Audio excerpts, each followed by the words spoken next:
Welcome to our channel. ఈరోజు video ఏంటంటే చూడండి, జామ మండ ఎంత చిన్నగా ఉందో. ఇంతే ఉంది కానీ దానికి ఎన్ని మొగ్గలు ఉన్నాయి చూడండి. 2 4 5 మొగ్గలు ఉన్నాయి. అండ్ ఇక్కడ ఇంతే చిన్న మండ కానీ దానికి కూడా 2 మొగ్గలు వచ్చినాయి చూడండి. ఇప్పుడిప్పుడే జామ చెట్టుకు మొగ్గలు అయితే వస్తున్నాయి. ఇక కాయలు కూడా కాస్తాయి మెల్లమెల్లగా. పూసి రాలిపోయింది ఇక్కడ చూడండి. ఫుల్ గాలి అయితే వస్తుంది చూడండి ఫ్రెండ్స్. కిందికి ఉన్నాయని చెప్పేసి మండలాన్ని నరికినాం. అట్లా చేసిన వల్ల మళ్ళీ అదే మండకి చిన్న చిన్నగా వస్తున్నాయి చిగుర్లు చూడండి.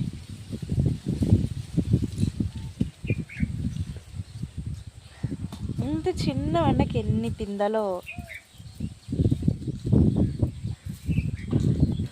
కదా. బాయ్ ఫ్రెండ్స్, నచ్చితే లైక్ చేయండి, షేర్ చేయండి. Bye bye.